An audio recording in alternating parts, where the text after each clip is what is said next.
Bom, então hoje, gente, nós vamos continuar a nossa aula de panorama do Apocalipse, tá?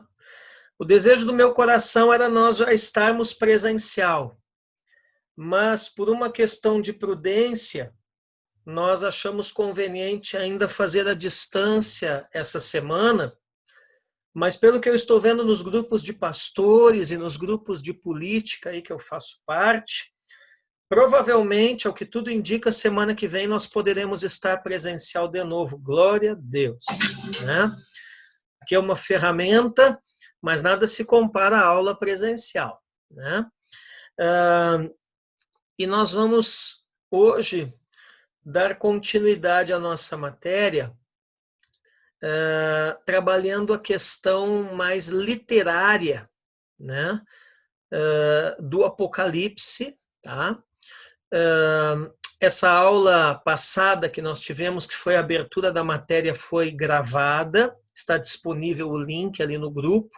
Depois, se alguém não pegou, eu posso postar de novo, tá? Eu mandei também para vocês no grupo já semana passada os slides, né, que nós tivemos da primeira aula, para vocês terem um material em mãos, tá? A apostila escrita eu ainda não concluí ela, mas tão logo ela esteja concluída por completo, já vai ser impressa, encadernada e entregue para vocês, tá bom? Muito bem. A palavra Apocalipse, né? Ela é uma palavra de origem grega, ela significa, grosso modo, revelação, e é muito importante nós entendermos que o propósito maior deste livro, que é o livro profético por excelência no Novo Testamento, não é ocultar, não é esconder, mas sim tirar o véu. Essa revelação, que o nome Apocalipse significa, ela é entendida nesse sentido, como o desvendar, como tirar o véu para que alguma coisa antes oculta seja revelada, seja mostrada, seja explicada. Tá? Então, é justamente o contrário do que muita gente pensa. Né? Mas o Apocalipse é um livro todo enigmático. Sim, é inquestionável que ele é um livro que trabalha com uma forte quantidade de símbolos, mas o propósito disso não é esconder as coisas, mas é sim um propósito didático, no sentido de nos levar a entender melhor aquela mensagem que o livro quer transmitir. E qual é a mensagem, a grosso modo, que o livro quer transmitir? É a soberania de Deus. Deus, na pessoa do Senhor Jesus, ele é soberano, ele tem o domínio, o controle, o governo dos acontecimentos históricos por completo nas suas mãos. Deus está querendo mostrar à sua igreja, principalmente aos destinatários primários do livro, que é a igreja do primeiro século, está querendo mostrar que em nenhum momento da história do seu povo, ainda que o seu povo seja perseguido, ainda que o nome de Deus seja blasfemado, ainda que catástrofes aconteçam, mas Deus está querendo mostrar que em nenhum momento ele perdeu o controle da situação, ele é soberano, ele estabelece reis, governos, ele depõe reis, depõe governos, e a história toda está seguindo um curso por ele traçado, que resultará no fim dos tempos na glória do seu nome, na implantação definitiva física, né, do seu reino, na manifestação da sua glória. Tá? Então, o Apocalipse é a mensagem de Deus dada a nós por intermédio do apóstolo João, nesse sentido de desvendar, de tirar o véu e nos proporcionar mais convicção ainda a respeito dessas coisas. Tá? Nós não estamos trabalhando aqui muito a questão da escatologia em si, mas sim a visão, a questão da estrutura do livro. Tá? Então, hoje, nós vamos trabalhar muito essa questão do estilo literário. Por quê? Porque se você não compreender quem são os destinatários principais, né? Os crentes ali do primeiro século, se você não entender o pano de fundo econômico, político, social, cultural da época, e se você não entender o estilo literário em que o Apocalipse foi escrito por João, muito provavelmente você vai fazer o que muita gente faz com esse livro, que é fazer bobagem, né? E parece um livro muito complexo, mas principalmente para vocês que já viram panoramicamente todos os outros livros da Bíblia aqui na nossa escola.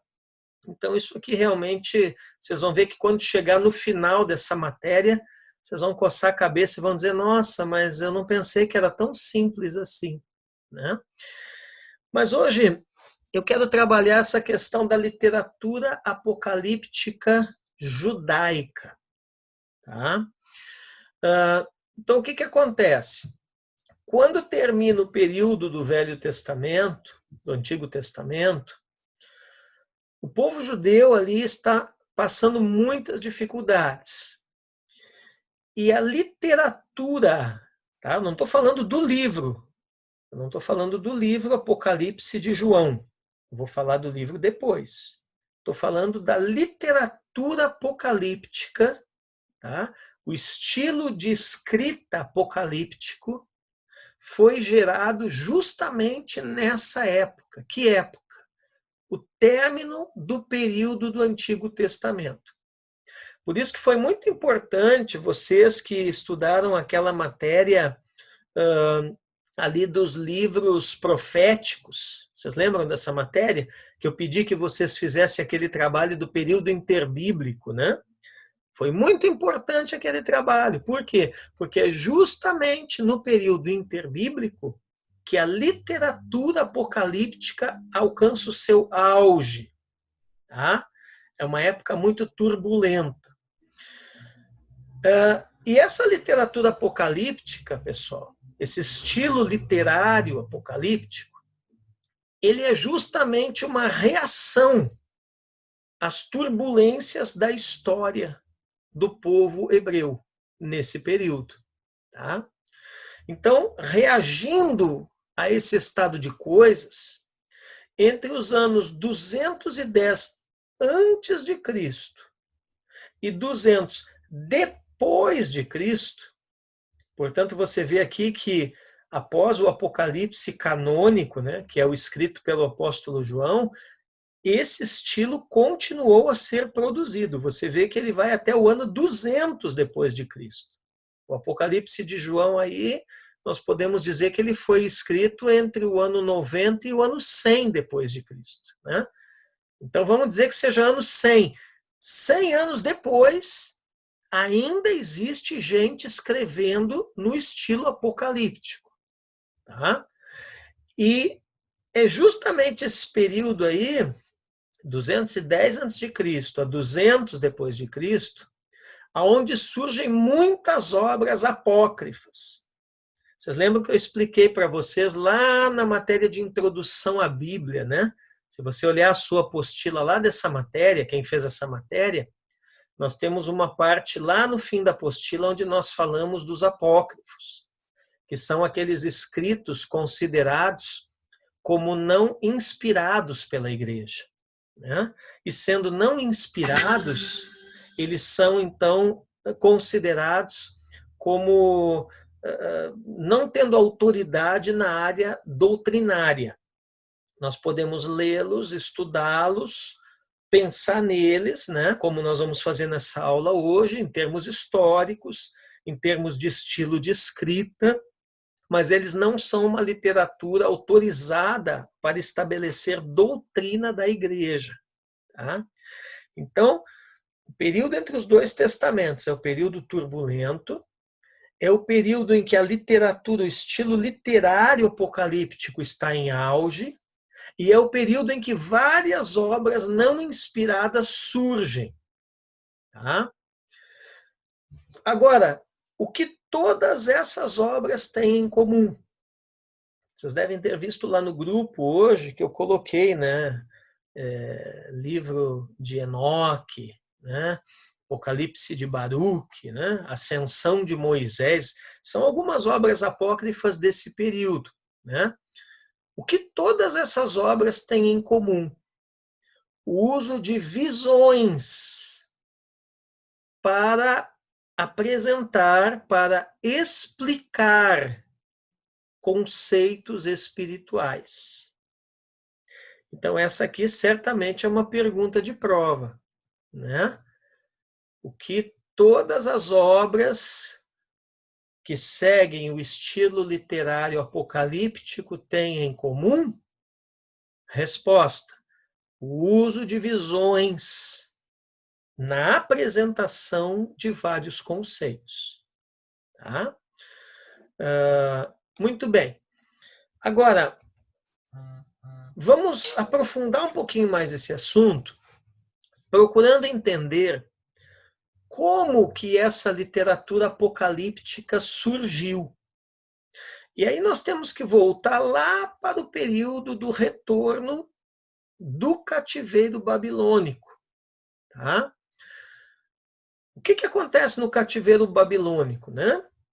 Os judeus ali passam a fazer parte do Império Babilônico, que era uma verdadeira colcha de retalhos, né? Eles eram apenas mais uma nação dentre as inúmeras nações anexadas ao Império, né?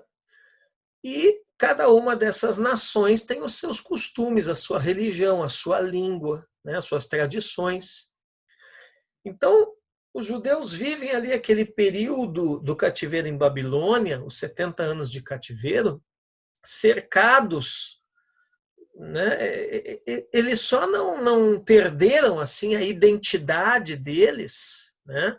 Graças a homens assim como Daniel, né? E os seus companheiros, como lá a própria história também de Mardoqueu, tá? Então esses homens, né? Eles foram assim guias para o povo de Deus no período de cativeiro, né? O próprio Esdras, né? Então o que acontece? Eles estão cercados de povos e costumes pagãos, se mantêm firmes na adoração a um único Deus, que é o monoteísmo, né? Só que quando eles saem da Babilônia, esse monoteísmo ele já está muito influenciado pelo zoroastrianismo. O que era o zoroastrianismo? Era a religião dos persas. Tá? O zoroastrianismo tem esse nome porque é o culto a Zoroastro. Tá? E isso é uma religião persa. Né? E é uma religião também monoteísta. Tá? Então, eles saem da Babilônia mantendo a sua identidade religiosa e cultural e tal, mas a coisa já não é 100% pura. Já tem influências, pelo mínimo, aqui da religião dos persas. Lembre-se que a Babilônia, quando cai, é conquistada pelo Império Medo-Persa. Né? Eles são levados para o cativeiro no Império Babilônico e são libertos do cativeiro, né? Quando o Império Medo-Persa conquista a Babilônia. Ok? Bom, aí o que acontece? Nós avançamos um pouco mais na história e nós vamos chegar ao período do domínio grego da Palestina. Eles voltam para a sua terra, né? E aí passam-se alguns séculos, vem o domínio grego. E com o domínio grego a situação muda. Por quê? Porque o domínio grego é um domínio na área cultural, né? O que incluía também a religião dos povos conquistados. Né? Como é que começa esse domínio grego? Eu já expliquei várias vezes isso para vocês, né? Alexandre o Grande, né? Filho de Filipe, rei da Macedônia, né? Que sai conquistando e anexando territórios mundo afora, a visão de Alexandre, né, educado por Aristóteles, inclusive, um dos homens mais cultos da época, né, a visão do Alexandre era não só conquistar militarmente, politicamente, né, mas era a visão de conquistar também culturalmente.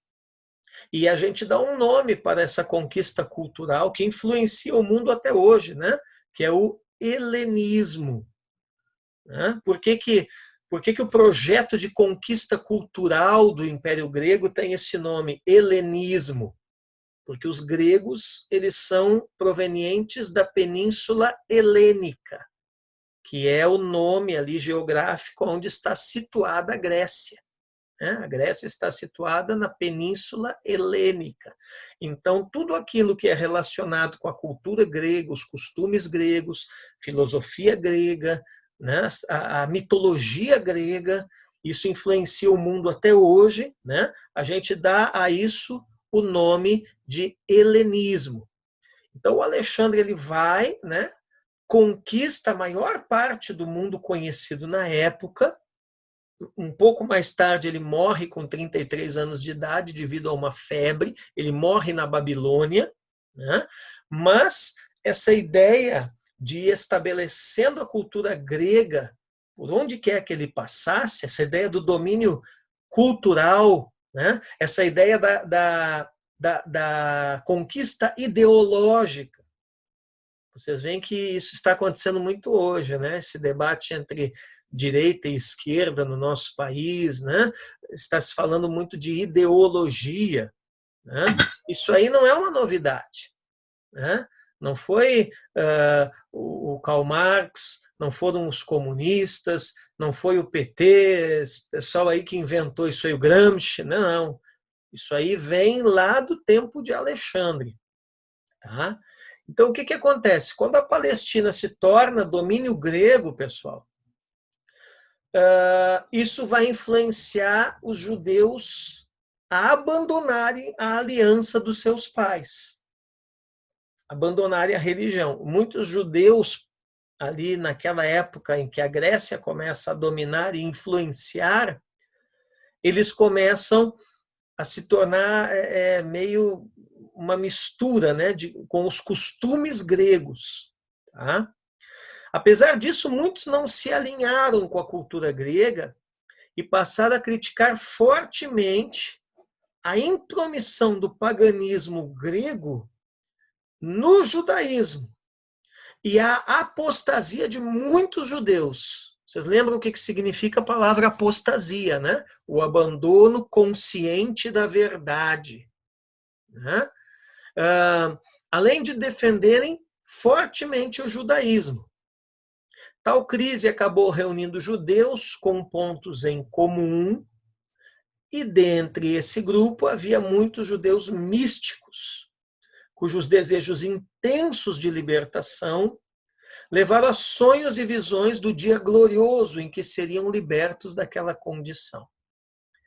Aqui é um outro assunto que vocês aprenderam quando fizeram a pesquisa do período interbíblico, Malaquias. Naquela pesquisa do período interbíblico, vocês lembram que vocês falaram dos macabeus? Né?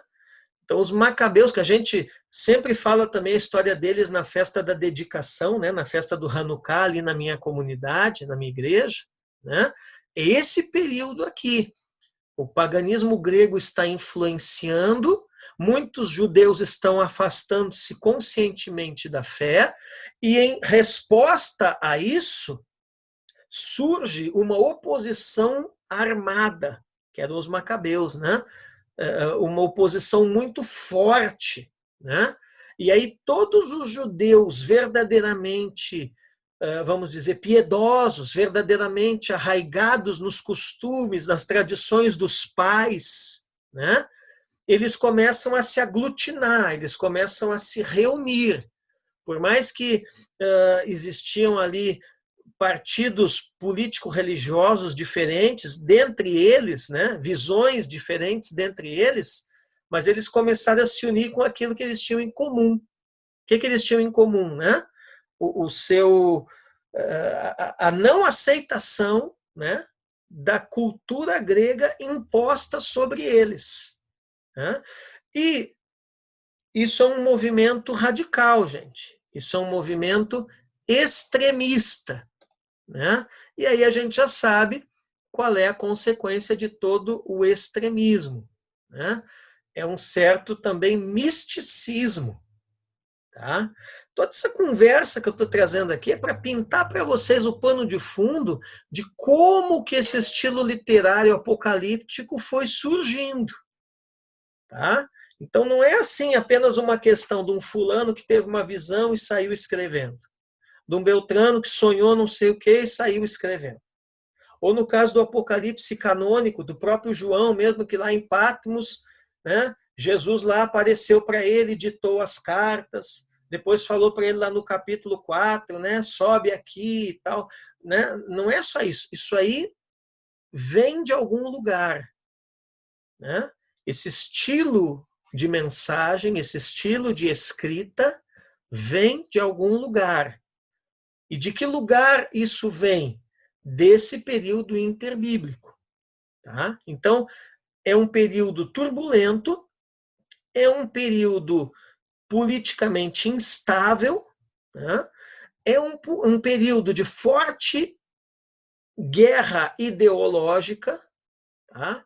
Uma palavra que muitos estão usando hoje também aqui no nosso país, a palavra, Elias, a palavra polarização, talvez vocês tenham ouvido falar muito essa palavra. Então, é um período de polarização, né? E a consequência disso, né, é que também gera-se, irmã Joias, um forte misticismo, entendeu? Dentre os judeus.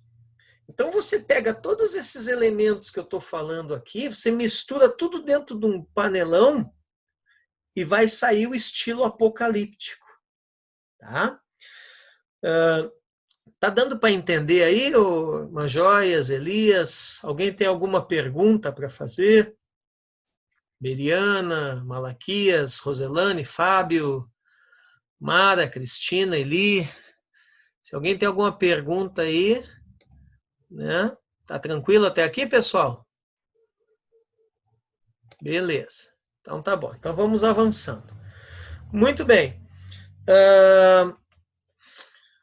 Acontecimentos políticos também colaboraram para a formação dessa literatura, especialmente quando os judeus sofreram debaixo do governo opressor do Antíoco Epifânio. Né? Então, é o auge desse período, é o Antíoco Epifânio, né? 175 a 164 a.C. Né? E o Antíoco, ele foi o que mais usou essa estratégia de domínio cultural, né? De assimilação cultural. Então, para que essa estratégia pudesse ser bem sucedida, era necessário acabar com a religião dos judeus.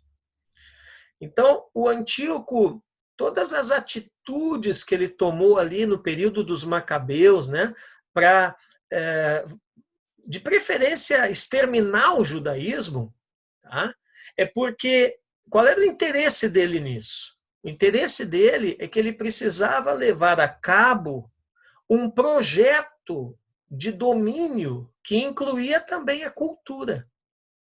E vocês sabem melhor do que eu que a religião de um povo, a religião de um povo é um dos aspectos mais fortes da sua cultura. Você não consegue dominar culturalmente um povo, você não consegue impor culturalmente uma narrativa, né? Você não consegue impor culturalmente uma ideologia se você não destruir a religião de um povo. É por isso, por exemplo, que uma das primeiras coisas, né, que o comunismo, que é uma outra narrativa, que é uma outra ideologia, né, uma das primeiras coisas que o comunismo faz quando conquista um país é o quê? Né? Fechar as igrejas, prender os pastores, os sacerdotes, os ministros. Por quê? Porque ele é muito mais do que um projeto de dominação política, ele é um projeto também de dominação cultural. E para isso a religião cristã é sua inimiga. A religião daquele determinado povo torna-se sua inimiga, né? Então vocês começam a ver as raízes espirituais de todos esses totalitarismos aí, né? Comunismo, socialismo, fascismo, nazismo, né? Termina tudo com ismo, né? Que o negócio é tudo meio parecido. Mas aonde que está a raiz espiritual, né? Da onde saiu esse demônio, né? Para os irmãos entenderem melhor. Saiu daqui, ó. Saiu do Império Grego. Saiu da ideia de Alexandre de conquistar também culturalmente e não apenas militarmente, né? E o Antíoco foi, dos descendentes desse Império Grego, o que mais fortemente tentou fazer isso. E para isso ele tentou destruir o judaísmo. E aí vocês fizeram o trabalho, vocês lembram, né? Vem a Guerra dos Macabeus. E nesse período, então, devido a uma guerra, muitas visões apocalípticas aconteceram. Tá? Bom, o que acontece depois disso? Vem o domínio romano, né? Roma, ali por volta do ano, acredito que lá pelo ano 30, por aí, antes de Cristo, ela começa a dominar a região, né? E o que acontece ali com aquele domínio romano? Principalmente com dois imperadores que nos interessam muito nessa matéria, Nero e Domiciano, né? Vêm fortes perseguições, e com essas perseguições, uma outra onda de revelações apocalípticas. Tá? Percebam uma coisa, irmãos, eu não estou entrando no mérito se essas revelações, visões, né, é de Deus ou não é. Eu não estou falando nem do Apocalipse de João ainda, estou falando do estilo literário apocalíptico presente nos livros apócrifos. Esse estilo literário nasceu nesse período aqui, tá? E esse estilo ele tem pontos em comum, ok? Então não estou entrando nesse mérito aí de inspiração ou não. Estou falando do ponto de vista de literatura, tá? Nós temos que entender primeiro a literatura, para depois nós entrar no Apocalipse canônico, e aí nós começarmos a destrinchar melhor a profecia. Questão de símbolos e tudo, que eu sei que vocês estão muito ansiosos para entrar nessas coisas aí, umas joias principalmente, né? Mas nós temos que ir por partes, tá? Então aqui eu coloquei um slide, ó, um resuminho aqui, né, das principais atrocidades que o Antíoco Epifânio cometeu, né? Primeiro, ele declarou ser o próprio Deus. Então, vocês veem que esse negócio que os imperadores romanos faziam aí do culto ao imperador, né, não foi uma invenção deles, foi uma invenção que veio lá dos gregos. Aí ele impõe a religião pagã aos hebreus, e olha só isso, irmãos. Ele mata mais de 80 mil pessoas simplesmente porque eles não adoravam o seu Deus, ou os seus deuses. O que mais o Antíoco Epifânio fez? Cessou os sacrifícios no templo, saqueou os objetos e utensílios da casa do Senhor, sacrificou um porco no altar e jogou excremento de porco no templo inteiro, tá? Em Jerusalém. Como se não bastasse, ele muda o nome do santuário de Jerusalém e ele coloca Templo de Júpiter Olímpico. E, né, isso nada mais é do que a blasfêmia contra Deus e contra o povo de Deus. Tá? Então, esse bonito aí da escultura, né, é o Antíoco Epifânio. Ok? Bom, agora nós vamos começar a pensar um pouco mais focados sobre as condições de crescimento dessa literatura apocalíptica. Tá? Mas antes de eu avançar, ó, falta 3 minutos para fechar essa sala, depois vocês vão voltar para mais uma rodada, né? Eu quero saber se alguém tem alguma pergunta ou tem alguma colocação. Se você quer falar alguma coisa, abre o seu microfone aí, pode falar.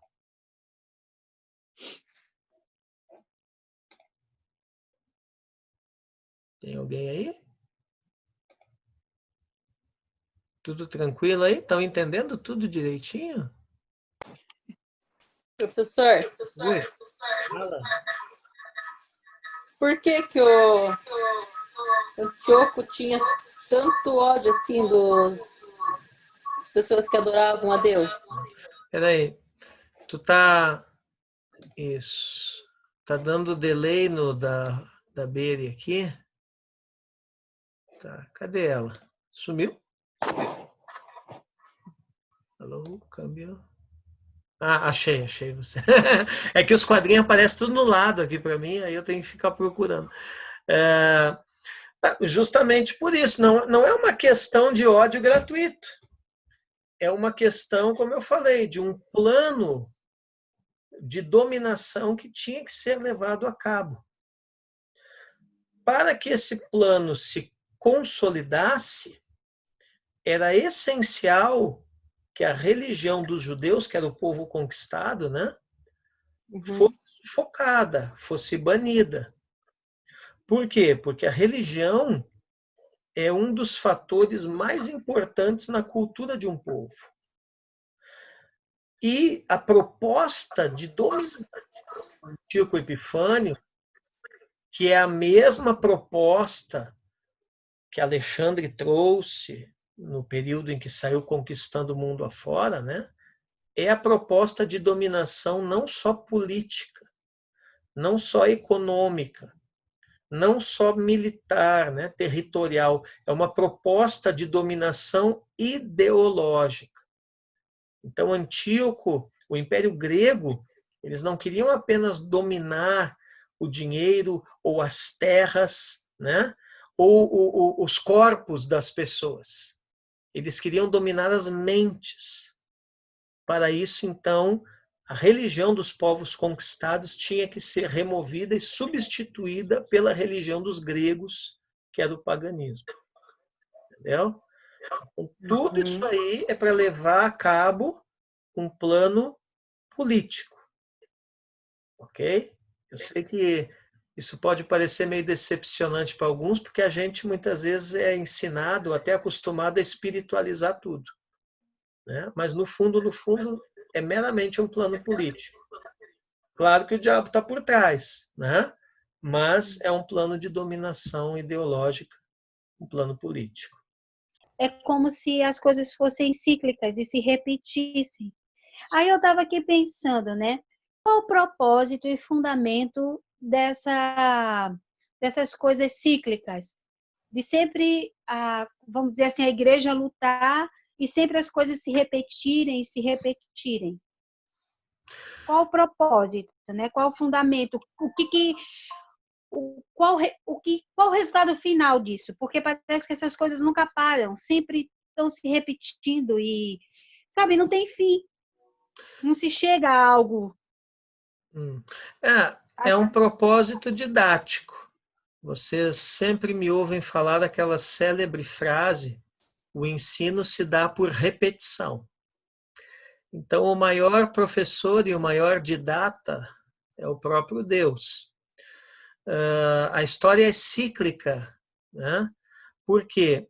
Porque o homem precisa de repetições para ele aprender e também pela questão das gerações.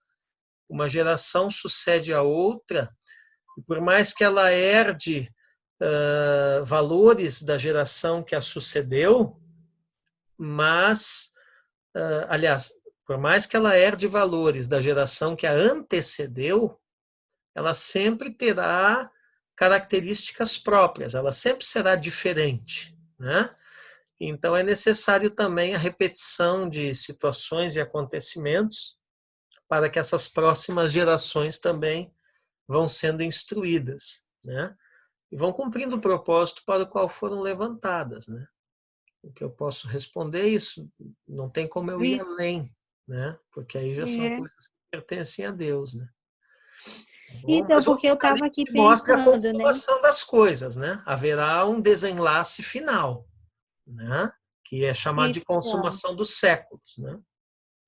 então, porque eu estava aqui pensando, né, a esse respeito, porque assim, ó, a gente vive, quer dizer, o sistema do mundo vive se repetindo, tentando algo que ele não conseguiu, que é como se a igreja fizesse uma oposição tão forte que o sistema mundano precisasse estar se repetindo para algum propósito, né? Não sei se eu estou sendo clara, se eu estou conseguindo ser clara, mas o que eu pensei? Eu pensei na no estabelecimento do anticristo. Por isso que esse sistema mundano vive lutando contra, por exemplo, o comunismo, o fascismo, lá o do Hitler lá, eu esqueço, Nazismo. o nazismo, vive tentando trazer esse sistema de volta. Aí eu fiquei pensando, por que eles fazem isso com tanta insistência e é no mundo todo? Não existe um lugar onde eles não tentem entrar, onde essa articulação, essa organização não tente entrar.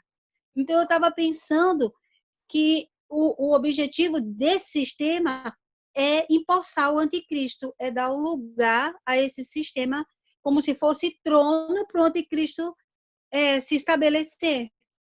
Bom, o anticristo é só mais um personagem, só mais uma peça num grande tabuleiro dos séculos.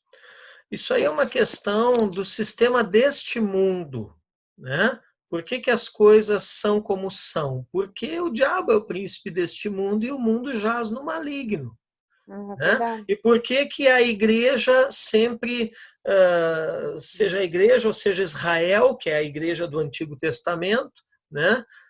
Sempre passa por essas perseguições e essas matanças e essas coisas todas, né? Justamente porque ela é um corpo estranho a esse mundo. É o que Jesus disse, está no mundo, mas não é do mundo, né? Uhum. E na consumação das coisas, inclusive, é dito que agora sim, esse mundo pertence ao nosso Deus e ao seu Cristo. Né? Isso está lá em Apocalipse. Então haverá um tempo em que isso acontecerá, mas por enquanto é necessário que as coisas sejam assim. Né? Beleza? Beleza, gostei da explicação. Bom, vamos adiante então. Tá? Então agora nós vamos falar. Alguém mais quer perguntar alguma coisa ou não? Tudo tranquilo aí? Então tá, então vou avançar. Condições de crescimento da literatura apocalíptica, tá? Então, isso aqui sempre tem que estar na cabeça de vocês, que esse estilo literário, tá? Não confunda, não confunda. Literatura apocalíptica é uma coisa, é um estilo literário, tá? E o livro do Apocalipse, canônico de João, é outra coisa. É escrito nesse estilo, mas é uma obra inspirada por Deus. Tá? Então, isso foi gerado em épocas de tribulações, provações, sofrimentos, tristezas. Então, é outra coisa que vocês sempre vão observar em qualquer literatura de estilo apocalíptico. Tá? O presente sempre será mostrado como um tempo de sofrimentos. E o futuro sempre será descrito como um tempo de libertação, de triunfo, né? Deus vai interferir com o juízo sobre toda iniquidade, vai trazer o seu governo, tá? Então aqui, ó, eu espero que vocês estejam fazendo algumas anotações, né? Aqui também é importante, ó, tá? Nós temos mais uma característica da literatura apocalíptica. Qual foi a primeira característica que eu falei? Né? O abundante uso de visões. Todas as obras em estilo literário apocalíptico vão usar um monte esse recurso de visões, né? Símbolos. Tá? E aqui é uma outra característica. Ó. O futuro sempre vai aparecer como um tempo de libertação, de triunfo. E o presente sempre vai aparecer como um tempo de tribulação e de sofrimento. Tá? Qual é o objetivo, irmãos, da literatura apocalíptica? É destacar a lealdade, é incentivar a fé. Tá? Por isso que o Apocalipse canônico, né, o Apocalipse de João, é o único livro da Bíblia que tem uma bem-aventurança. Né? Ali diz, bem-aventurados aqueles que leem e aqueles que ouvem as palavras da profecia deste livro. Né? Por que essa bem-aventurança está ali? Justamente porque é uma mensagem que está sendo tirado o véu, não com o propósito de apavorar as pessoas. Né? Ai, olha a besta, olha o anticristo, olha o fogo, olha não sei o quê. Até mesmo porque a maior parte disso é tudo simbólico. Tá? Mas é justamente com o objetivo de destacar, né? Incentivar a fé, mostrar que os leais, que os fiéis triunfarão com Deus no final de tudo. Né? Mostrar que as forças do mal cairão, que ao fim de tudo, né, a justiça de Deus vai triunfar. Haverá uma vitória final. Com esse propósito que essa literatura é escrita. Tá? Então, a grande colaboração, gente, desses escritores apocalípticos aqui é incentivar a fé e a fidelidade em tempos de grandes dificuldades.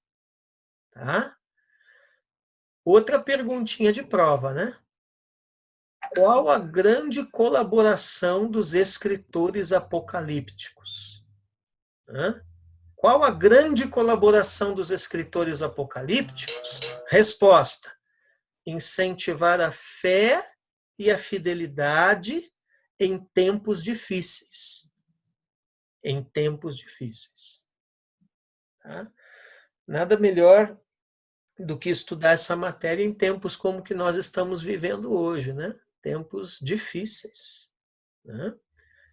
Eu espero que essa matéria, essas aulas, incentivem a fé e a fidelidade de vocês no Senhor. Amém? Glória a Deus. Muito bem. Avançando aqui. Então, por ter sido escrita em épocas de perseguição e perigo, a literatura apocalíptica retrata as coisas de forma misteriosa e enigmática, pois todos corriam perigo se os perseguidores viessem a compreender o real sentido do livro. Então, olha aqui, ó, aqui está o Malaquias uma pegadinha. A mensagem apocalíptica, ela é escrita, parece uma contradição, mas não é. Ela é escrita ao mesmo tempo para esconder e para revelar. A mensagem apocalíptica é escrita ao mesmo tempo, irmãs joias, para esconder e para revelar. E aqui está a resposta. Que de repente, Mara, a gente fica pensando assim, mas por que então que Jesus não falou, né, através do João, de uma forma mais clara? Por que Jesus teve que trazer um livro com tantos símbolos? Né? Por que ele não falou de forma clara de uma vez? A resposta está aqui, ó. Porque essa literatura foi gerada em tempos de perseguição. Então, se viesse tudo mastigado ali no livro, né, os perseguidores iriam compreender. Então, o que nós estamos querendo dizer aqui, pessoal? Que o Apocalipse, para o ímpio, para o perseguidor, para o inimigo de Deus, ele é um livro projetado todo codificado. Ele é todo codificado. Mas para o servo de Deus, o filho e filha de Deus, o discípulo de Jesus, ele é uma mensagem perfeitamente compreensível. Ok? Então, o uso abundante, viu, Beriana, de símbolos, de visões, essa coisa toda, né? Não é para complicar a nossa vida, Cristina. Entendeu, Malaquias? Mas é sim para que os inimigos não compreendessem o que o livro estava falando na época. Então, o Apocalipse, ao mesmo tempo que ele esconde para os inimigos de Deus, ele revela para os amigos e para os filhos de Deus. Esconder o significado dos ímpios e revelar o significado aos justos. Deu para entender? Esconder o significado dos ímpios e revelar o significado aos justos. E isso, gente, não é uma coisa muito incomum. Né? Assim, é uma coisa que inventaram no período interbíblico. Não. Isso era muito comum lá no tempo do Antigo Testamento. Toda vez que Israel era dominado por um inimigo estrangeiro, isso era uma tática.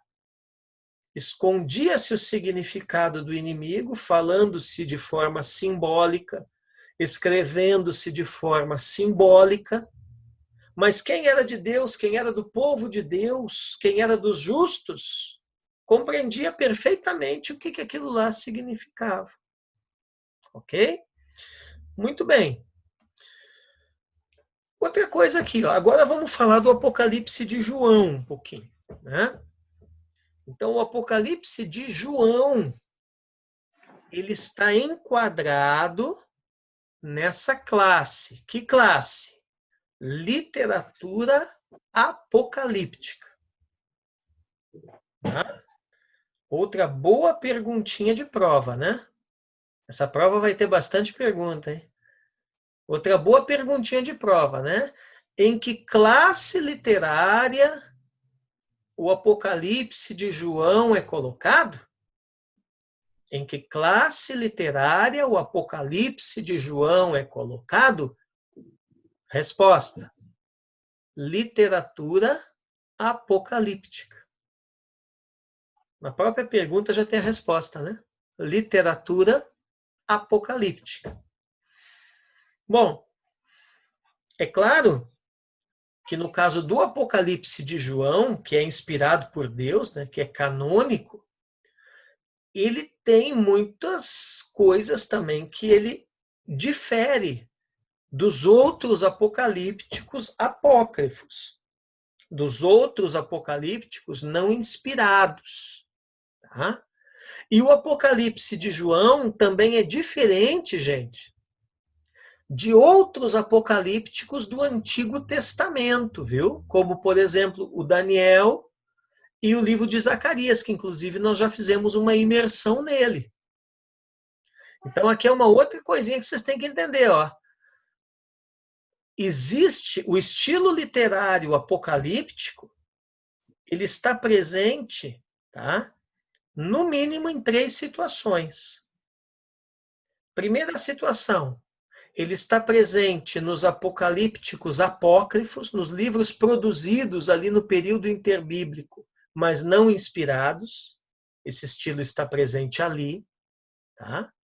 Ele está presente no Apocalipse canônico, o Apocalipse de João, que é o inspirado. E esse estilo literário está presente também no Antigo Testamento, em livros apocalípticos do Antigo Testamento. Por exemplo, o livro de Daniel é um livro apocalíptico do Antigo Testamento.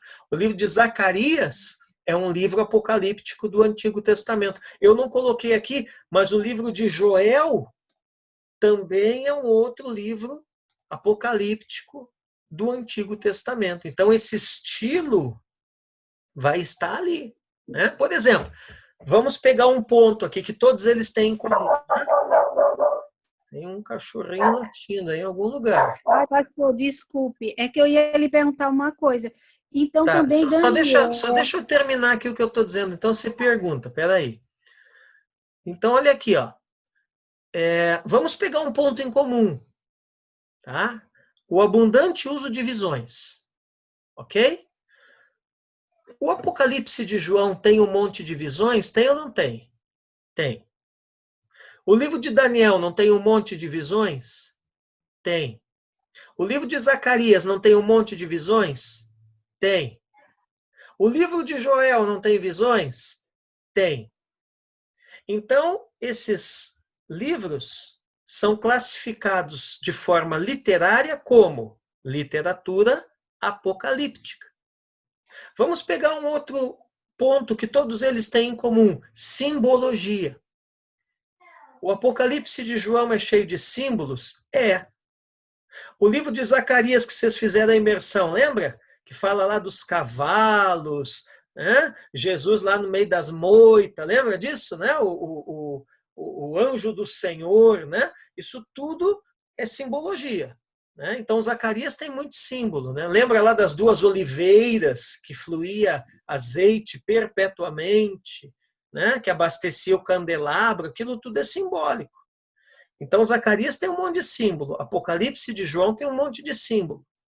Daniel, quando fala lá do bode, né, do carneiro, né, dos chifres, né, isso tudo é simbólico. Né? Joel também é um livro que tem bastante símbolos.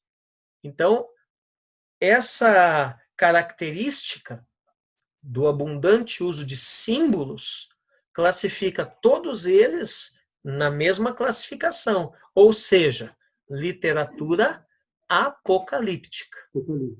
Ok? Roselane, o que você queria perguntar? Pode falar aí. Então, pastor, todo o de João, aliás, o de Daniel, de Zacarias e de Joel, são inspirados como o de João? Sim, todo livro Sim. bíblico é canônico, né?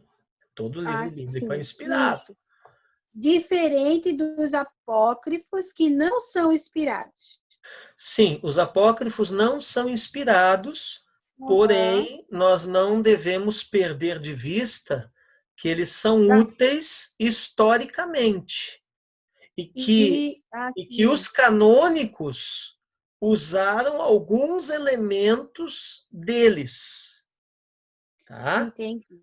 Eles é como assim, como se fosse uma espécie de referência bibliográfica para algumas coisas que estão nos canônicos. Okay? No caso, a literatura não Sim. inspirada. Sim, sim, não em termos de doutrina, né? Em termos de literatura, estilo literário, e em termos da preservação de algumas histórias. Tá? Tá, entendi. Por exemplo, vamos dar um exemplo para isso ficar mais nítido para vocês. Deixa eu pegar aqui. Aqui, ó. Tá? Ó, vocês estão enxergando aí? Eu estou com o livro de Enoque.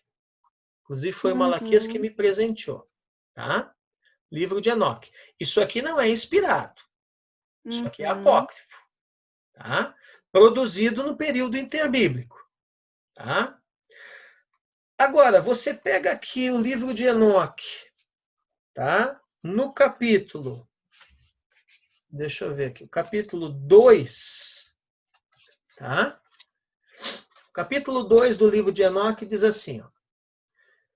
Eis que ele vem com dezenas de milhares dos seus santos para executar o julgamento sobre os pecadores e destruir o iníquo e reprovar toda coisa carnal e toda coisa pecaminosa e mundana que foi feita e cometida contra ele. Tá?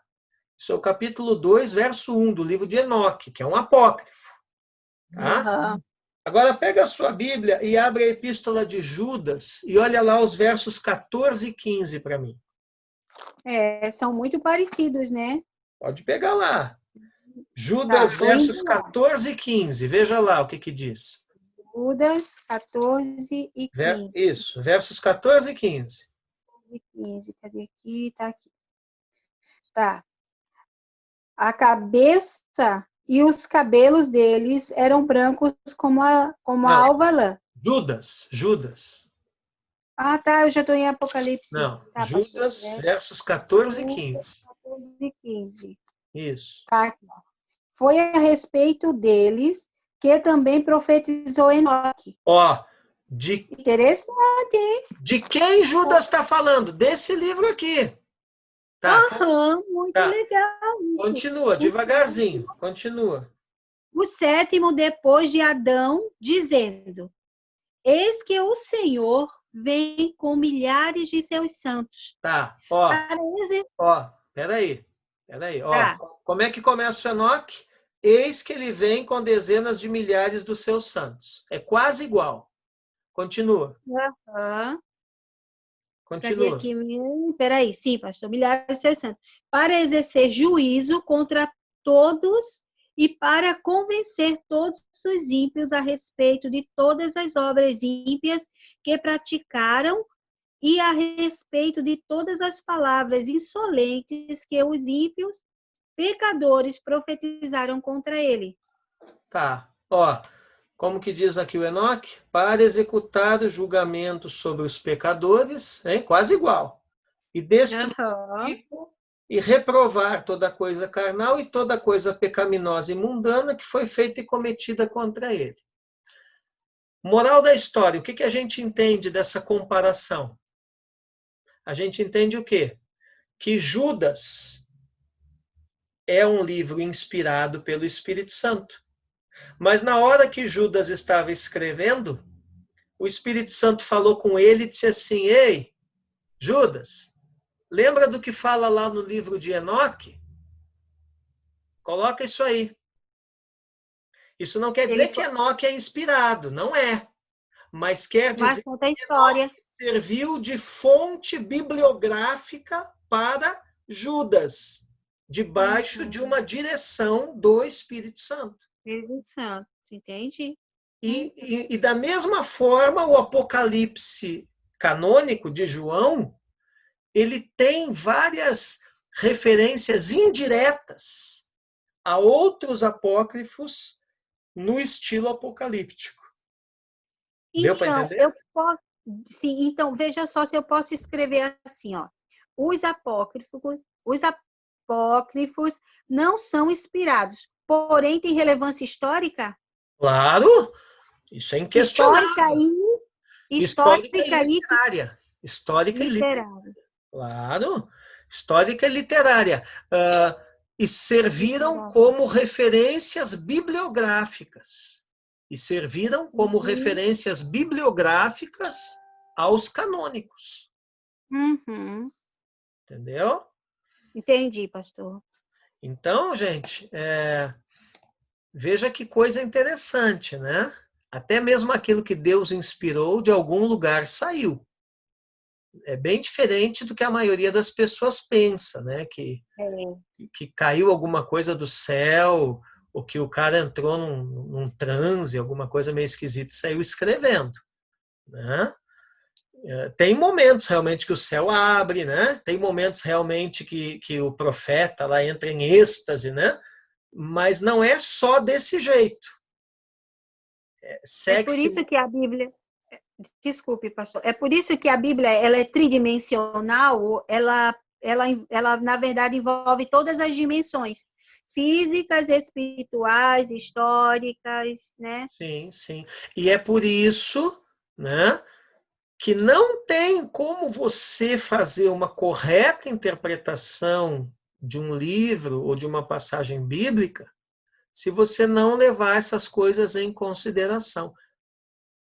Você está entendendo agora por que o pessoal nas igrejas por aí, hein, Mara, faz um monte de salada de fruta por aí nos púlpitos? né, irmã Joyce? Né? Por isso, porque não leva esses troços em consideração. É uma visão muito mística da mensagem. Vocês têm que entender uma coisa. Misticismo não tem nada a ver com espiritualidade.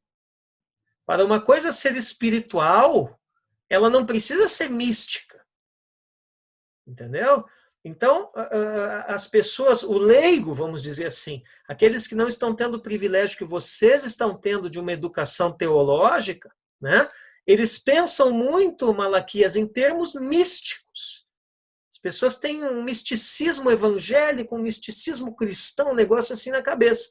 E vocês não, vocês já estão começando a aprender, o Eli, que também está vendo essa aula, né? Estão começando a aprender a pensar em termos teológicos. E não é porque a gente pensa, Cristina, teologicamente, né, que a gente está tirando a espiritualidade da coisa. Até anota essa frase aí, ó. Anota essa frase assim, ó. O pensamento teológico não esvazia a espiritualidade cristã. O pensamento teológico não esvazia a espiritualidade cristã. O pensamento teológico não esvazia a espiritualidade cristã, vírgula. Pelo contrário, vírgula, pelo contrário. 2 pontos. Dá sentido a ela. Dá sentido a ela. Ok? Beleza. Eu estou vendo que vocês estão entendendo direitinho. Importante vocês participarem, viu? Tudo que vocês quiserem perguntar aí, for surgindo, ou vocês acharem que algum comentário vai colaborar aqui, pode abrir o microfone e falar. Ó, essa sala vai fechar em 4 minutos. Aí nós vamos voltar para mais uma sala. Tá? Mas nesses 4 minutos que resta, se ninguém tiver nada a perguntar, eu vou encerrar esse slide aqui. Tá? Então, assim, ó, quando levamos em conta as linhas de pensamento e os estilos literários desse gênero específico, que é o gênero apocalíptico, nós começamos a compreender, então, aspectos que estão ali, ó, implícitos ao texto do Apocalipse de João. Então, o fato de os estudiosos colocarem o Apocalipse canônico, né, inspirado, na mesma classe literária dos demais livros apocalípticos apócrifos, não quer dizer que eles estão diminuindo o valor do canônico, do inspirado. Né? Não é isso.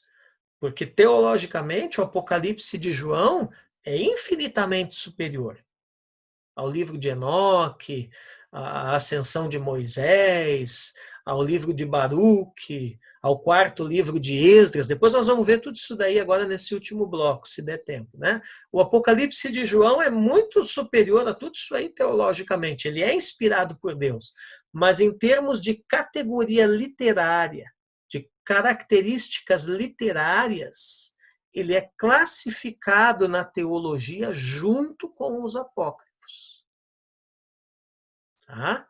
Ele não é apócrifo, mas literariamente ele tem a mesma estrutura, as mesmas características. Tá? De um modo geral, a literatura apocalíptica é fruto de épocas perigosas, difíceis e de provação. Então, essa compreensão é muito importante para nós entendermos o Apocalipse de João. Ok? Muito bem. Sim, pode falar. No caso, é literário que o senhor falou, literário. Literário. literário, Sim. é por isso que o livro apócrifo de Enoque e os outros são considerados, porque tem o mesmo peso Mesma do livro, estrutura. Não a é o mesma peso. Isso, estrutura, eu isso. tenho que colocar essa palavra aqui, a mesma estrutura que o de João, é por isso que eles são considerados também, né? Sim, E e essa literatura apócrifa, tá? Guardadas as devidas proporções, ela é utilizada muito pelos especialistas para comprovar coisas dos livros canônicos, uhum, tá? tá. Então, tipo assim, vai fechar em 1 minuto. Vamos ver se eu consigo concluir aqui. Então, por exemplo, a história de Jó, né? Ela não passou a existir no momento em que o livro de Jó foi escrito lá pelo patriarca Moisés. Ela já existia há muitos séculos atrás, né? E certamente ela havia sido registrada por alguém em algum lugar. Moisés foi direcionado pelo Espírito Santo a usar esse registro como referência bibliográfica e escrever o livro de Jó. Ok? E o mesmo processo se dá com João no Apocalipse. Beleza, pessoal? Muito bem. Então, vamos continuar aqui. E agora a gente vai aprofundar um pouco mais. Tá? Eu sei que, de repente, vocês estavam esperando que eu já entrasse de cabeça no Apocalipse de João, né? De repente, você pensou que já nas primeiras aulas eu ia te explicar o que é o chifre pequeno da cabeça da besta, né? Mas não é assim que a coisa funciona, tá, gente? Nós temos que ir por partes, porque senão nós corremos o risco de passar para vocês uma interpretação incorreta e ensinar vocês uma abordagem errada do livro. Tá? Todo livro da Bíblia precisa ter a abordagem correta, para você não fazer videocacetada teológica. Tá? Então vamos devagarinho em partes, né? Construindo um raciocínio para quando chegar nessas coisas mais complexas, né? Nós vamos ter algumas aulas que eu vou falar só de simbologia, tá? Aí vocês vão entender melhor a partir da base que eu estou construindo nessas primeiras aulas aqui. Então agora nós vamos comparar uma coisa que parece igual, mas não é, tá? Que é o estilo profético e o estilo apocalíptico. Eu sei que você me ouve falar isso e pensa assim num primeiro momento, mas não é a mesma coisa? Não. Vamos entender isso. Embora o estilo profético e o apocalíptico tenham muito em comum, no geral, pessoal, eles são diferentes, tanto na matéria, no conteúdo, né, como na forma. Então, o que eu estou dizendo aqui? Eu até sublinhei no slide ali para vocês, né? Com certeza essa vai para a prova. Né? O que eu estou dizendo aqui? Que todo o apocalíptico tem um elemento profético. Todo o apocalíptico tem um elemento profético. Mas nem todo o profético tem necessariamente um elemento apocalíptico. Parece complicado, mas não é. Nós vamos dar um exemplo aqui, vocês vão entender. Então, todo o apocalíptico tem elemento profético, mas nem tudo que é profético é necessariamente apocalíptico. Tá? Vamos colocar aqui alguns exemplos. Tá? Veja lá. Então, nós temos dois estilos. Tá? Agora, veja que eu já não estou falando muito, né, no aspecto literário. Tá? A parte literária agora nós começamos a deixar para trás. Agora eu estou falando no aspecto teológico. Há uma diferença de conteúdo teológico do estilo profético para o estilo apocalíptico. Há uma diferença de conteúdo teológico do estilo profético para o estilo apocalíptico. Agora eu estou falando de conteúdo. Tá? Então, essa parte de estilo já vai, né? O nosso barquinho vai indo, isso já foi ficando para trás. Agora vamos falar de conteúdo. Por exemplo, o elemento preditivo, a predição, né? Predizer coisas, né? Aparece tanto no profético como no apocalíptico. Mas é mais forte, né? Se relaciona com períodos de tempo maiores e tem um maior alcance mundial no apocalíptico. Por exemplo, vamos dar um exemplo. Quando lá no livro de Atos, vocês lembram que o profeta Ágabo prediz uma grande fome que alcançaria toda a terra, né? E o Lucas ali, ao escrever o livro de Atos, fala que de fato isso aconteceu. Se não me falha a memória, no reinado de Cláudio, uma coisa assim, né? Que era imperador romano, né?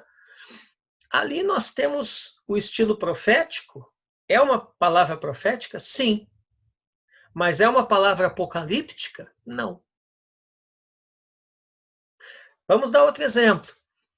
Profecia de Joel. Né? Quando, no capítulo 2 de Atos, acontece o dia de Pentecoste, e o apóstolo Pedro vai lá fazer o seu sermão, vocês lembram disso? E Pedro diz lá, né? Isso é o que Joel profetizou, que nos últimos dias o Espírito do Senhor se derramaria sobre toda a carne, né? Ali é profético, mas não é apocalíptico. Né? Por quê? Pastor, mesmo sendo os últimos dias, não é apocalipse. Calma lá. Eu vou dizer isso no fim, peraí. Ali é profético, mas não é apocalíptico. Por quê? Porque se cumpriu em Atos 2. Mas como todas as gerações que vão passando da igreja vão recebendo a experiência do batismo no Espírito Santo, isso se estende, então, aos últimos dias. De que últimos dias Pedro está falando ali? Não é os últimos dias da consumação, lá, novos céus e nova terra. Não é desses últimos dias. É os últimos dias da era da igreja. É os últimos dias da dispensação da graça, da era da igreja. Tá?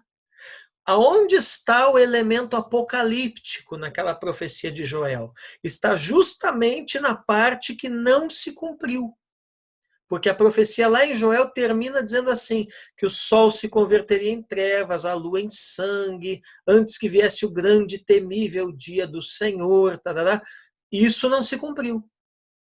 Então você veja, Joel é um livro do Antigo Testamento, escrito num estilo literário apocalíptico, e tem uma profecia que, com relação ao seu conteúdo, ela é profética, porque já se cumpriu em Atos 2 e continuará se cumprindo até o fim da dispensação da graça, mas ela não é apocalíptica. Ela só é apocalíptica da metade para o fim dessa profecia. Que aí sim é os tempos do fim. Deu para entender a mecânica da coisa? Estão mudos, ou entenderam tudo ou não entenderam nada. Roselane, o que você estava dizendo? Então, não, eu tô entendendo. Então, essa profecia de Joel, ela é uma profecia que ela se completa, mas ela também vai se completando com o passar do tempo até a consumação dos tempos. Ela vai se cumprindo de geração em geração até a consumação desta era da igreja. Da igreja. Né?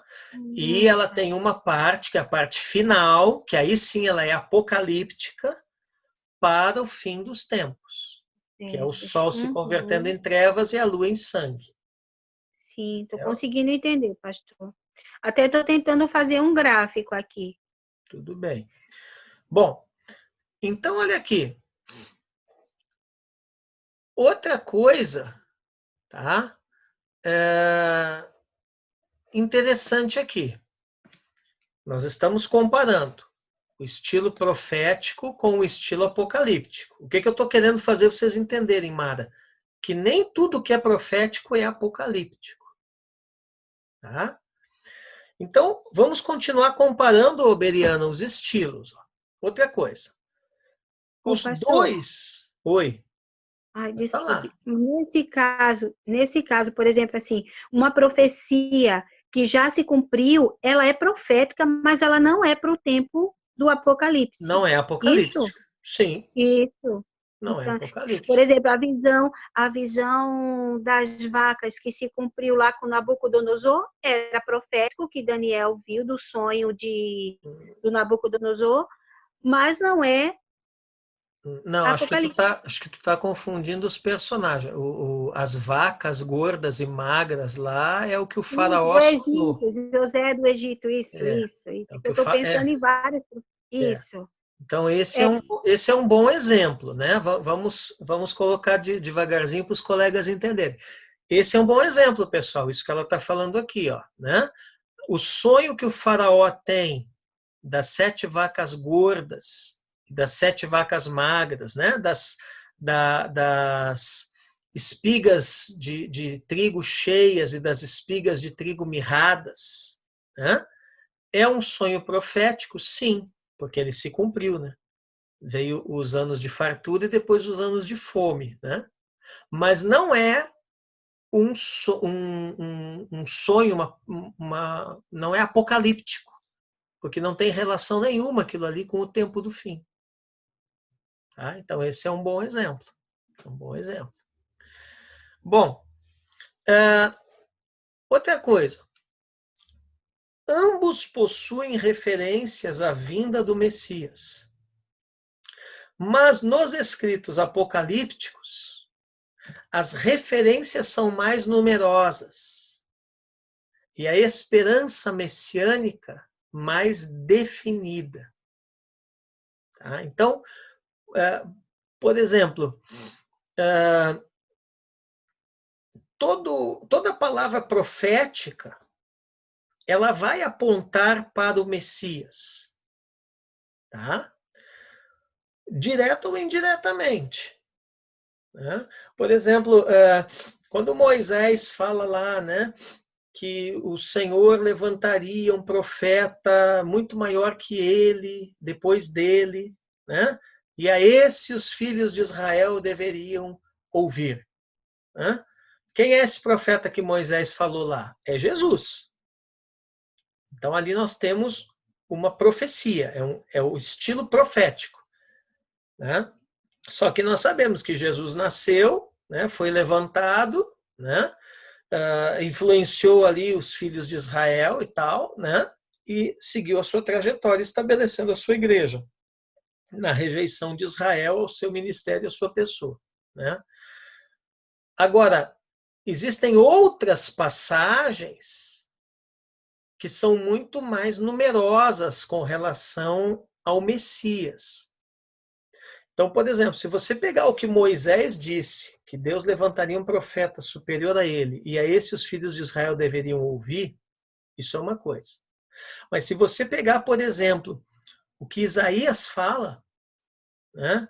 Que um menino vos nasceu, um filho se nos deu, seu nome será maravilhoso, conselheiro, Deus forte, Pai da eternidade, príncipe da paz. O seu reino não terá fim. Do que Isaías está falando ali? Ali é um estilo apocalíptico. Ele já está falando tanto da primeira como da segunda vinda do Messias. Entendeu? Então, as referências ao Messias são muito mais definidas, são muito mais numerosas. Você está me olhando com uma cara porque você está pensando assim, Beriana, quer dizer então que quando eu pego uma profecia eu tenho que ficar analisando essas coisas. Exatamente. Exatamente. Nós precisamos ir aprendendo a fazer essas análises da profecia. Essas análises, né? Mas vamos adiante que vai clareando, devagarinho vai clareando. Ó, outra diferença entre o estilo profético e o estilo apocalíptico. Nos profetas e nos salmos, o Messias está mais relacionado com Israel. Né? Então, lá ele aparece como aquele que vai salvar o seu povo, né? O povo de Israel, que vai morrer pelo povo de Israel. Né? Lá aparece que todo o povo vai se tornar reto, vai se tornar justo. Né? Que povo? Israel. Agora, quando o escrito é apocalíptico, a ênfase, o conteúdo é mais apocalíptico, tá? Já vai falar do domínio mundial do Messias. A coisa não fica restrita só a Israel. Vai falar do domínio mundial. Né? Por exemplo, Daniel, né? Que é um apocalíptico do Antigo Testamento. O livro de Daniel, ele refere-se várias vezes ao estabelecimento de um governo mundial. Né? Se você for ler Daniel, você vai ver que várias vezes ele está falando ali do governo mundial do Messias. Né? No Apocalipse de João, esse conceito de governo mundial atinge o auge. Então ali, ó, que está no slide, Apocalipse 11, verso 15. Né? Depois nós vamos ver tudo isso aqui, tá? O que é essas trombetas, esses selos, essas taças, tá? Mas, por enquanto, vamos aqui. Então, ali, Apocalipse 11, 15. Ó, o sétimo anjo tocou a trombeta e houve no céu vozes fortes dizendo: o reino do mundo se tornou do nosso Senhor e do seu Cristo, e ele reinará para todo sempre. Se eu pegar esse versículo e colocar na prova e te perguntar assim, esse versículo, ele é mais conteúdo profético ou conteúdo apocalíptico? O que você vai me responder? A resposta certa seria, ele é mais conteúdo apocalíptico. Por quê? Bom, é óbvio, em primeiro lugar, porque ele está em Apocalipse. Segundo lugar, né? Porque ele fala de reino do mundo, não é o reino de Israel, o reino do mundo. Terceiro lugar, esse Cristo reinará para sempre. Então, essas características fazem desse versículo um versículo de conteúdo teológico apocalíptico, não meramente profético. Está começando a entender um pouquinho melhor, né? Vamos adiante. No profético, outra diferença. Nós estamos falando das diferenças entre o conteúdo profético e o conteúdo apocalíptico. Tá? Nós começamos a aula falando de estilo literário. Agora nós estamos falando de conteúdo teológico. No profético, os profetas eram pregadores da justiça, que se utilizavam da profecia como garantia e prova da sua missão divina. Então, eles falavam em nome de Deus, exortando sobre a rebelião do povo contra a lei de Deus. Agora, nos escritos apocalípticos, no conteúdo apocalíptico, o destaque principal, Beriana, não é exortar. Tem exortação também. Mas a ênfase não é a exortação, mas sim a consolação. A ênfase do conteúdo teológico apocalíptico não é exortar, é encorajar.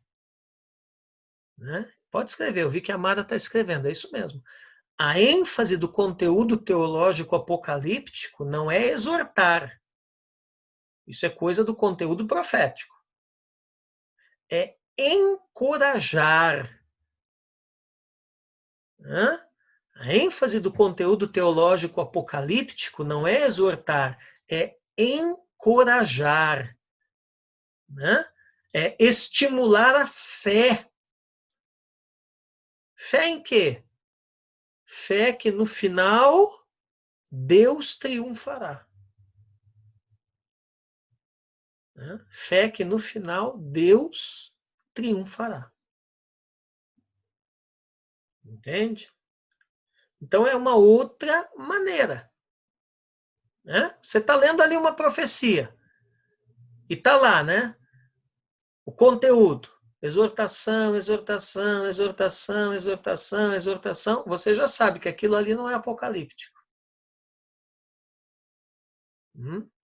Agora você está lendo ali uma profecia e Deus exorta, até exorta, mas encoraja, você sabe o quê?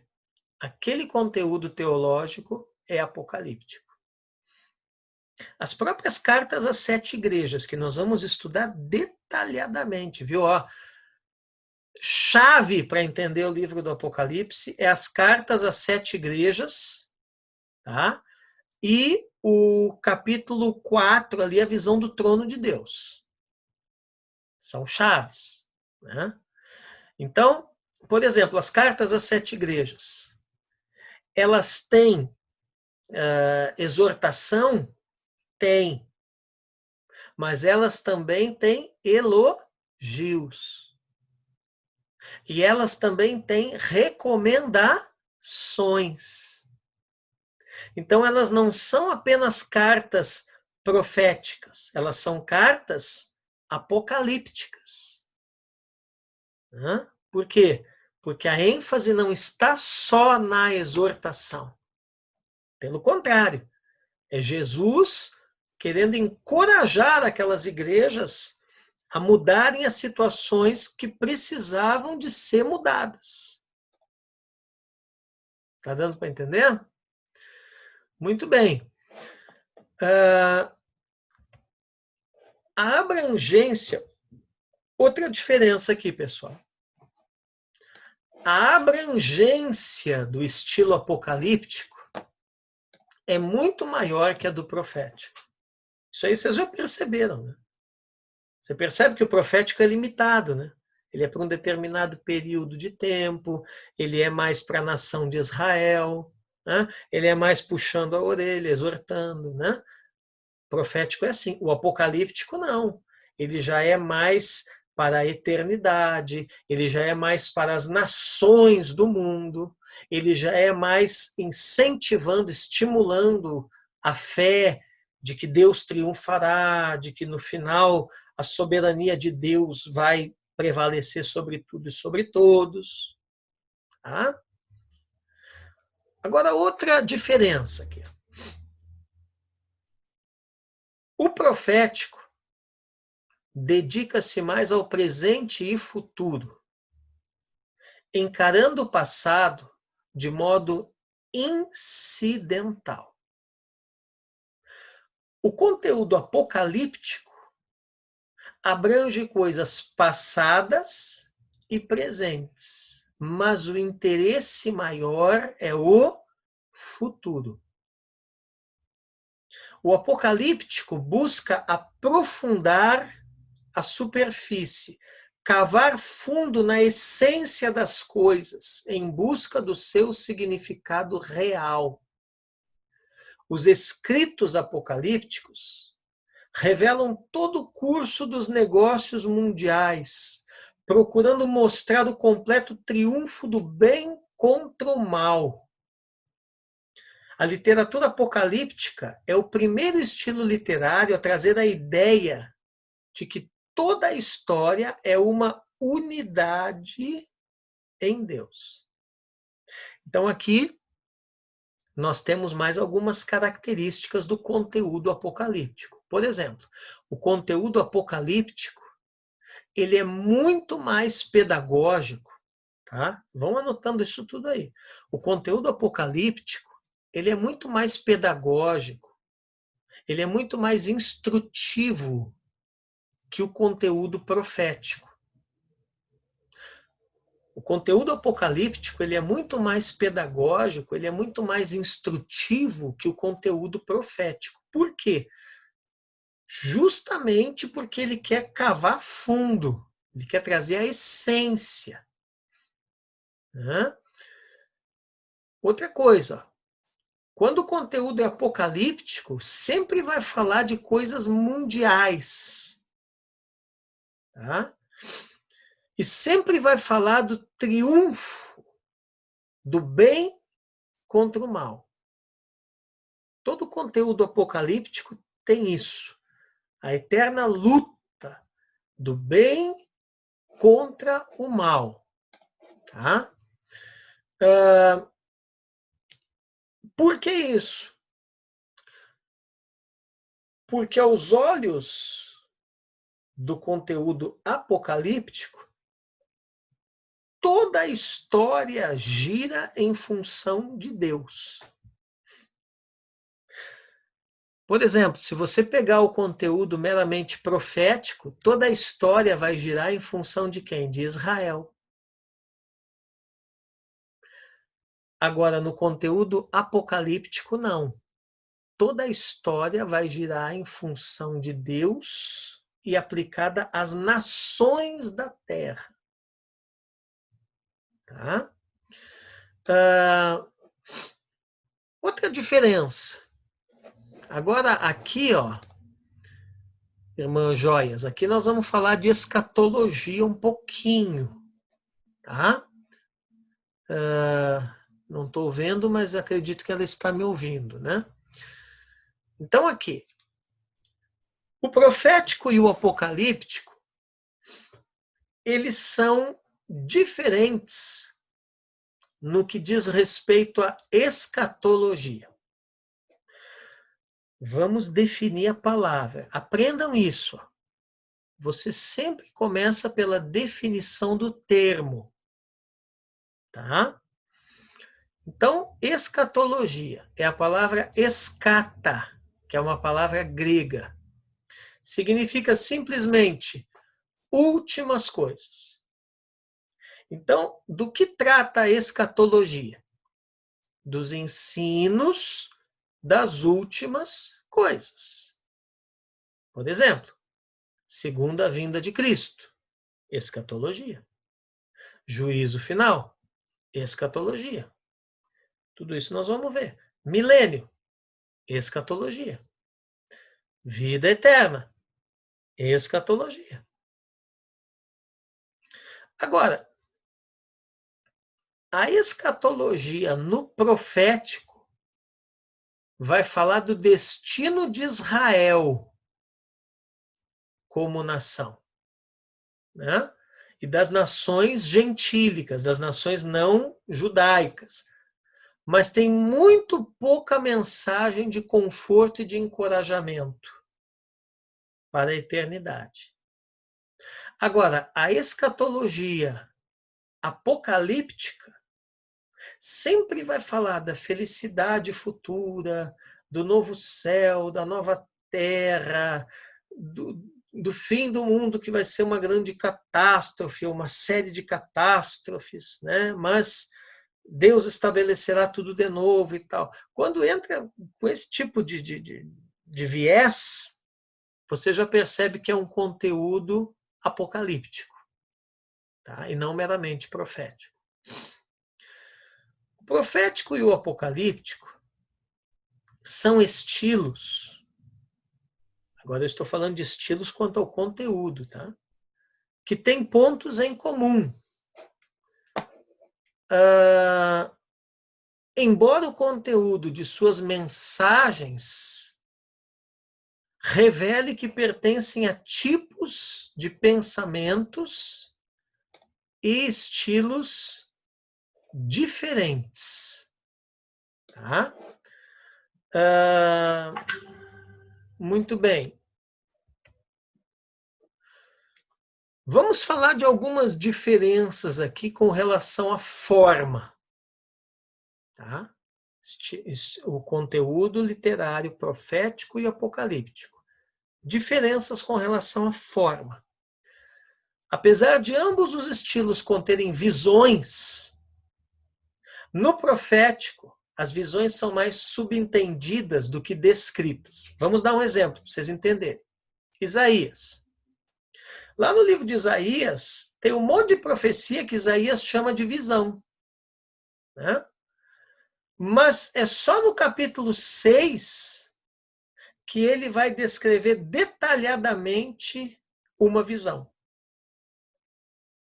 E com o propósito mais de exortar do que de prever. Que é a visão, capítulo 6, a visão do alto sublime trono lá, e do querubim que toca os seus lábios com a brasa. Vocês lembram disso, né? Então tem um monte de profecia de Isaías que está escrito lá, visão do profeta Isaías, visão que Deus deu, visão disso, visão daquilo. Mas ele não descreve detalhadamente. Agora, no capítulo 6, é uma visão detalhada. Né? Para exortar. Exortar quem? Israel. Né? Por outro lado, no estilo apocalíptico, a visão é o veículo pelo qual se transmite a profecia. No estilo apocalíptico, não se transmite nada sem visões. Tá? Então, por exemplo, um livro que tem um conteúdo apocalíptico no Antigo Testamento, o livro de Ezequiel. Né? Principalmente ali no capítulo 37, a visão do vale de ossos secos. É uma predição para Israel, né? Mas já é um conteúdo mais apocalíptico do que profético. Tá? No estilo profético, outra diferença do conteúdo entre os dois estilos, profético e apocalíptico. No estilo profético, os símbolos que se usa sempre são naturais. Então você vai ver os profetas lá falando de árvore, de rio, dos astros, né, das estrelas, do mar, do céu. Né? Agora, quando o conteúdo é mais apocalíptico, os símbolos, eles são surreais, ou seja, eles são coisas que não existem no mundo natural, né? O conteúdo apocalíptico, você vai ver eles falando de besta, de dragão, de chifre, de animal que tem asa, né? Animais alados, tá?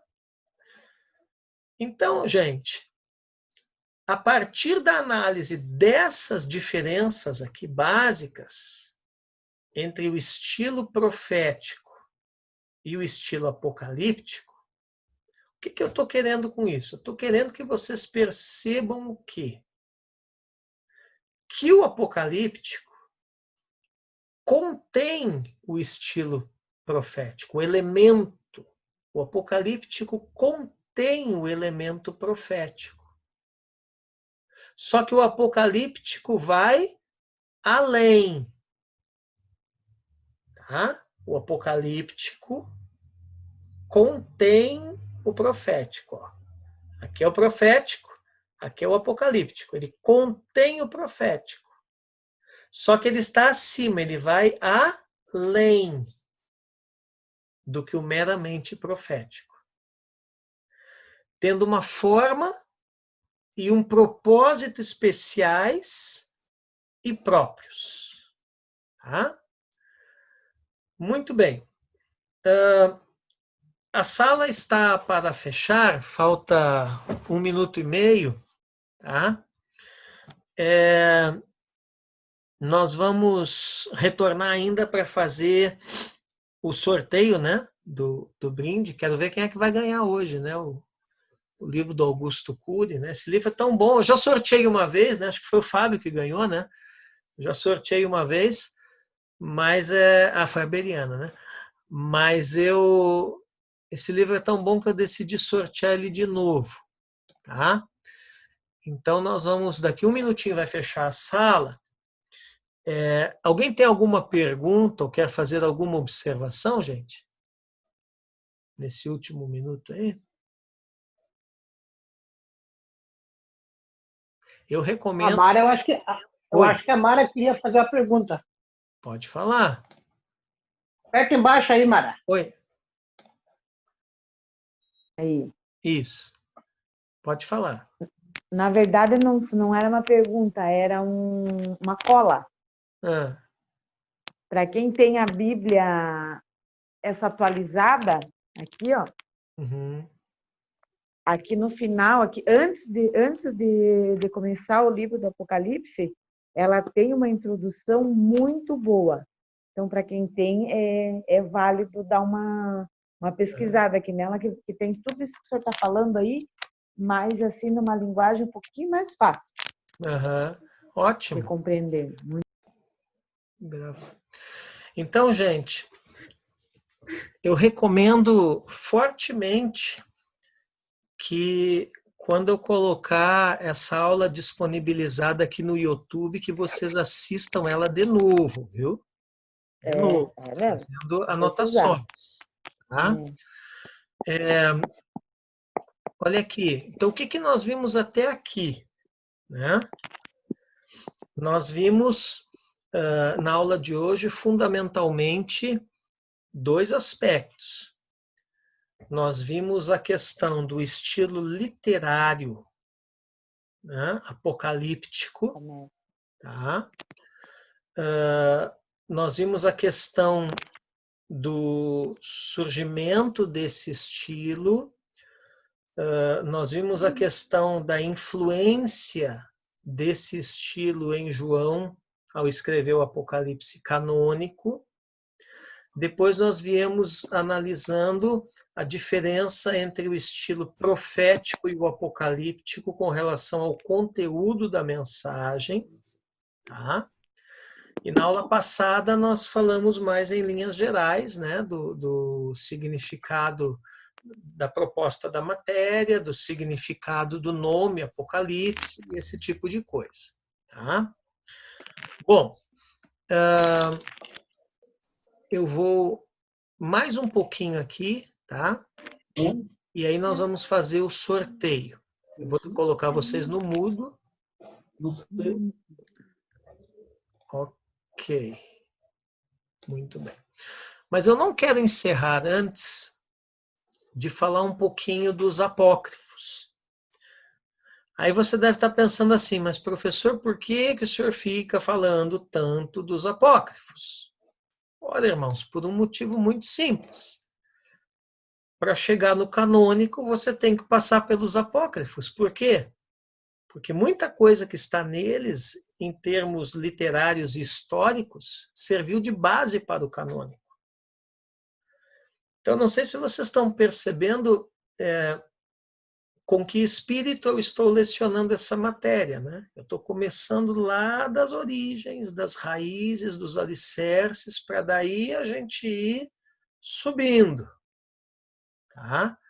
Isso é um diferencial até da nossa escola, viu, nessa matéria, porque as outras escolas teológicas por aí, os professores não se dão ao trabalho de trazer todas essas informações que eu estou trazendo para vocês nessa aula, por exemplo.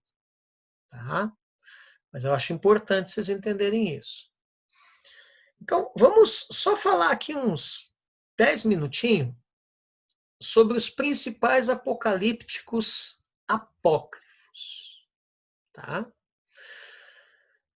Então, nas épocas de aflição, né, havia os chamados homens de visão. E esses homens de visão, também chamados videntes, que é o nome pelo qual os profetas eram conhecidos na antiguidade, né? Essa palavra vidente assumiu na nossa geração uma conotação ruim, né? Fala de vidente, você pensa já de cartomante, gente que lê mão, essas coisas assim, né? Mas os videntes, né, é uma palavra que na antiguidade era usada para se referir aos antigos profetas. Vidente significa meramente aquele que vê alguma coisa no mundo espiritual, tá? Então, todo que vê alguma coisa é vidente, tá? Enfim, então esses homens de visão se dedicavam a buscar os segredos do céu e escrever relatos das visões proféticas que eles tinham para exortar e encorajar a sua geração. Essa é uma outra característica muito sutil do Apocalipse de João, o canônico, para os apócrifos. Os apócrifos são restritos a uma geração. O de João não, né? Ele abrange todas as gerações. Então, esses escritos que vão surgindo ali, né, período interbíblico e tal, eles vão sendo chamados de uma revelação. Uma revelação. E é daí que vem esse nome grego Apocalipsis. Apocalipsis significa simplesmente revelação. Tá? E esses escritos dos homens de visão, nas épocas de aflição que Israel vivia, eles vão se tornando populares, né, irmãs joias? Porque, afinal de contas, quem é que não quer ouvir uma notícia boa num período de aflição? Principalmente se essa notícia estiver escrita. Todo mundo quer. Então, isso foi se popularizando entre os judeus, né? E entre também os cristãos. Como, por exemplo, os livros canônicos, né, de Daniel, Zacarias, Ezequiel, Joel. Aqui são todos livros canônicos, mas extremamente populares, né? Por quê? Porque eram boas notícias em tempos de aflição. Mas existem outros, tá? Existem outros escritos apocalípticos judaicos que nunca foram incluídos, Beriana, no cânon do Antigo Testamento. Eram apreciados? Sim. Eram lidos? Sim.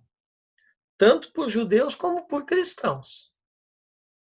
Mas não entraram, né, no cânon nem do Antigo nem do Novo Testamento. Devido à influência e importância desses escritos no estilo literário como um todo, o estilo apocalíptico, é que eu decidi falar resumidamente deles aqui. Amém?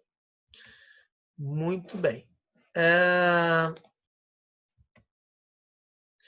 Então, agora, nós vamos parar aqui, porque já são 10h14, né? E na próxima aula, nós vamos analisar resumidamente esses apocalípticos apócrifos, né? E eu vou começar, tá, tratando do livro de Enoque. Então, que livro é esse? De onde é que ele veio? Um resumo, né? Uma resenha da sua mensagem, ok? E vocês vão ver que é muito interessante isso aqui, para nós chegar lá no João, tá?